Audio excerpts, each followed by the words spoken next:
বিসমিল্লাহির রহমানির রহিম। আসসালামু আলাইকুম। আশা করি আপনারা সব ভালো আছেন। এখানে ফসল ভাই সম্বন্ধে আমি এখানে কিছু হওয়ার মতো আমার ভাষা নাই, কারণ যে সময় আমরা দরিয়া নেই এই সময়টা হলো ফসল ভাই কোন কাজটা করছেন আপনারা এই দেশে বিদেশে সারা মানুষে আপনাদের জানা আছে কি কাজ করছেন।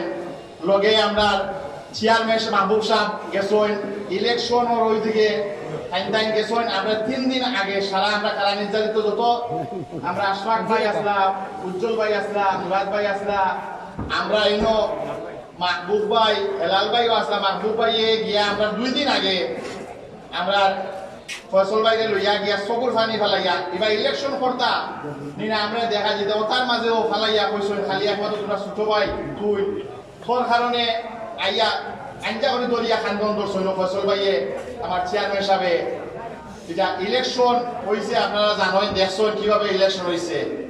আমরা একটা উদ্দেশ্য হইল গিয়ে আমরা যে ফসল ভাই যদি আগামী দিনে এই 6 আসনের যদি এমপি হয় তাহলে আমরা একটা দুঃখ দশা এই রিভার বেল্টের মাঝে একটা কটলিপাড়া বসন্তপুর রোড এই রোডও লাগিয়ে আমরা কি অবস্থার মাঝে আছি আপনারা সবাই জানেন। এখন পর্যন্ত রাস্তাঘাট খারাপ। এখন এক ঠিকাদারে পাইছে, পাওয়ার পরেও ঠিকাদারে ফোন দিতেও ঠিকাদার আর না। আমরা মানুষের কি ভুক্তভোগী হই না। আমি এদিকেও বাইরে কইছি ভাই এই এলাকার বহুত মানুষের টাকা পয়সা আছে, আত্মা আছে, রাস্তাঘাট করার মতো সরকারি ভাবে কোনো কিছু যদি না হয় তাহলে কিছু করার নাই। নাইলে এই এলাকার মানুষের টাকা পয়সা আছে।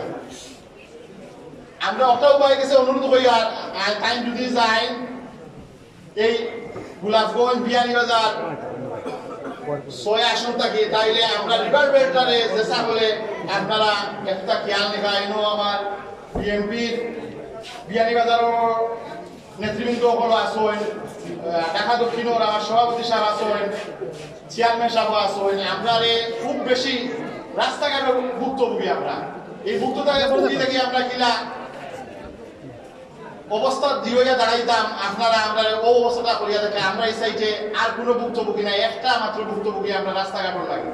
এই রাস্তাঘাটের লাগে অনুরোধ করবো আমি ফসল ভাই গেছে আমরা এই রাস্তাঘাটের ব্যাপারটা আপনারা দেখবা বিশেষ করে। আসসালামু আলাইকুম।